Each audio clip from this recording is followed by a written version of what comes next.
Zaman Nabi adzan Jumat berapa kali? Satu kali. Adzan Jumat zaman Nabi satu kali. Kedua, zaman Utsman bin Affan adzan Jumat berapa kali? Dua kali. Pilih mana? Ikut Nabi apa ikut Utsman? Ayo. Ayo. Pilih mana? Dua-dua. Tuh, nggak bisa kita mengatakan begitu. Pilih Nabi, pilih Utsman. Utsman itu menantu Nabi. Menikah dengan dua putri Nabi. Yang satu setelah meninggal, menikah dengan yang satunya lagi. Sehingga disebut dengan Dzun Nurain. Orang yang punya dua cahaya. Masya Allah. Sangat pemalu, disanjung oleh Nabi. Ini Utsman ini sangat pemalu. Malaikat Jibril aja malu dengan Utsman. Malaikat Jibril malu dengan Utsman. Ngobrol Nabi dengan Umar, tersingkap sebagiannya. Ya, begitu datang Utsman, ditutup semuanya. Ya, kata Umar, kenapa ditutup? Nah, kata Nabi, datang seorang yang sangat pemalu. Malaikat Jibril aja malu sama dia. Datang, dipuji. Hartawan yang sangat dermawan, banyak hartanya. Sampai sekarang masih ada asetnya. Dermanya banyak, segala rupa, segala rupa. Apa kemudian mustahil mengatakan sesuatu yang bid'ah, sementara namanya tercatat sebagai seorang ahli surga yang terbaik? Gimana bisa ahli surga bisa bid'ah? Hah? Tapi kan itu bid'ah yang dibenarkan, Ustadz. Oh, enak aja. Lihat baik-baik. Kalau sudah bid'ah, ya bid'ah. Ya, mari kita perhatikan. Sekarang, teman-teman mesti bandingkan. Jangan sampai mudah kemudian menghukumi sesuatu. Lihat dulu ilatnya apa sebabnya. Ini yang Utsman menantu Nabi. Orang paling mulia dalam kalangan sahabat diantaranya. Disebut pemalu. Saking malunya malaikat Jibril pun malu terhadap beliau. Ya, menantu Nabi menikah dengan dua putri Nabi, satu wafat menikah dengan yang lainnya, surga dijamin. Disebut bid'ah oleh orang yang bukan juga menantu Nabi. Belum terjamin surga, sahabat bukan, malaikat aja nggak malu lihat dia. Ya? Apa ilatnya? Ilatnya saat itu umatnya bertambah banyak. Zaman Utsman makin banyak, makin banyak, makin banyak. Sementara saat itu belum ada speaker. Soundnya mengandalkan Bilal yang azan. Bahkan sepeninggal Nabi, Bilal pun sudah tidak sanggup mengumandangkan adzan karena tersebut nama Nabi di dalamnya. Yang lain adzan, kadang-kadang suaranya nggak sekuat Bilal. Allahu Akbar, Allahu Akbar. Di KBP adzan. Ketika KBP adzan, apakah di Cihidung mendengar adzan ini? Tuh. Ayo, sampai hidung, awan, nggak akan kedengaran. Karena emang nggak nyampe. Dia orang tuh bingung pada saat itu. Ini Jumat tadi mulai apa belum? Begitu datang ke Jumatan, udah mau habis. Kok nggak ada yang azan? Oh, nggak ada yang azan. Bukan nggak ada yang azan, Anda yang nggak dengar azan. Masalah kedua, jam belum ada. Patokan cuma lihat matahari. Kadang-kadang sebagian terhalang awan. Belum ada, nanam tongkat nggak kelihatan bayangannya. Sebetulnya udah Jumat apa belum? Ya kan? Apa yang terjadi kemudian? Setelah itulah Utsman radhiyallahu taala anhu berijtihad. Azanlah dua kali. Yang pertama sebelum masuk waktu sholat untuk mengingatkan mereka siap-siap. Allahu Akbar, Allahu Akbar. Oh, siap-siap, siap-siap, siap-siap. Mau Jumatan, siap-siap.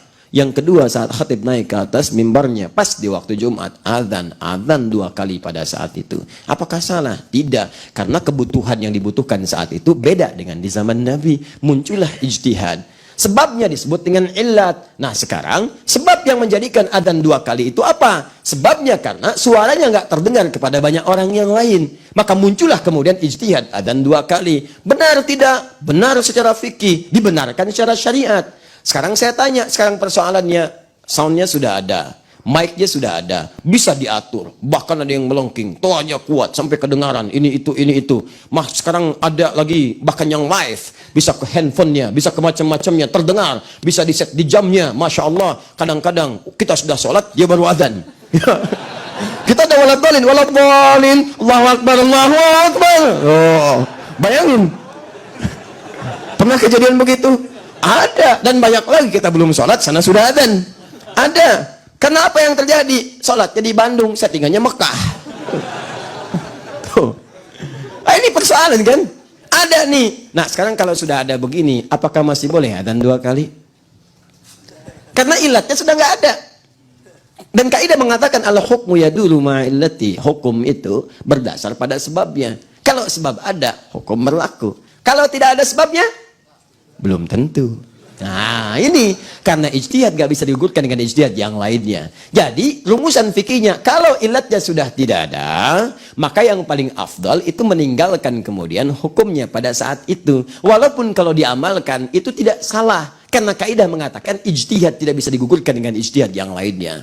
Nah yang paling menarik adalah ini dia. Saya mau tanya pada anda, zaman Utsman, awas belum ada speaker. Zaman sekarang sudah ada? Bagus speakernya? Bagus. Utsman tinggal di mana pada saat itu? Mustahil di KBP, di Madinah. Di Madinah. Masjid paling utama di Madinah apa? Masjid Nabawi. Saya tanya pada anda, di Nabawi sekarang kalau Jumat adanya sekali atau 2 kali? 2 kali. Sudah pernah ke sana? Belum tuh. Ini masalahnya yang begini. Mana orangnya? Ini nih. Nggak tahu tapi ikut-ikutan. Jainuddin. Ini masalah. Kalau sudah tahu katakan. Di Madinah 2 kali adzannya Jumat.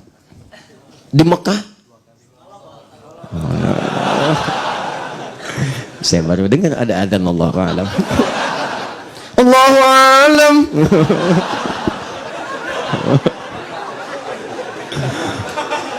Luar biasa. Di Mekah 2 kali adzan. Silakan. Saya bermohon pada Allah semoga dipercepat umrah haji kan. Nabung. Usaha, ikhtiar, wujudkan sifat amin itu. 2 kali. Pertanyaan saya, kan mic-nya bagus. Di Mekah tuh paling bagus mic-nya. Bener, daham aja.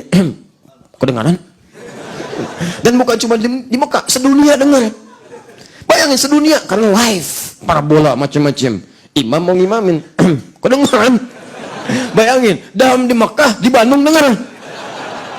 Itu kan mic-nya luar biasa tuh. Kebayang nggak? Dahamnya di mana? Di Mekah. Yang dengar orang Bandung. Itu kan kualitas mic-nya bagus, terdengar soundnya, ditayangkan juga bahkan live.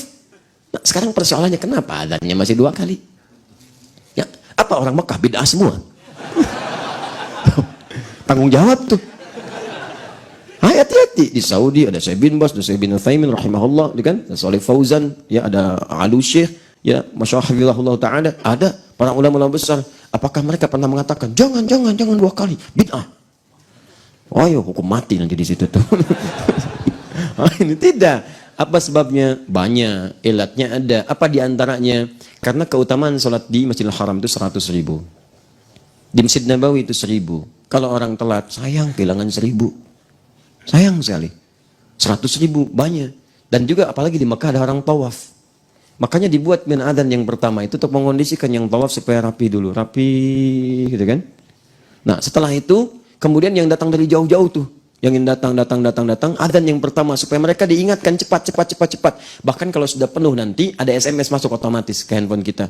Jangan merapat ke Masjidil Haram karena situasi sedemikian padat dikhawatirkan terjadi hal-hal yang tidak diinginkan. Terutama musim haji sudah ada itu. Nah nanti kalau khatib naik ke atas mimbar sudah rapi yang tawaf semuanya, barulah kemudian adzan yang kedua. Ilatnya masih ada walaupun tidak sama dengan yang dulu. Apa yang tidak samanya? Kalau dulu orang makin banyak belum nyampe, kalau sekarang orang belum rapi di lokasi itu dan masih dalam keadaan ibadah, yang kedua khawatir kehilangan banyak pahala yang ada pada saat itu. Jelas? Nah sekarang kalau di luar Mekah, Kota Baru Parahyangan, bukan Mekah. Di luar itu, salat di Ar-Rahman, nggak ada 100.000. Nggak ada 1.000. Berapa pahalanya salat di sini? 1. Kalau berjamaah 27. Sekarang, apakah pertanyaannya boleh Jumatan adzan 2 kali di sini? Baik. Jadi masalah kan? Nah, lihat di sini, jangan dulu dipersalahkan. Lihat ilatnya. Orang berpikir sudah nggak perlu lagi adzan 2 kali karena kepentingannya sudah tidak ada. Cukup sekali saja. Cukup sekali kumandangkan sah.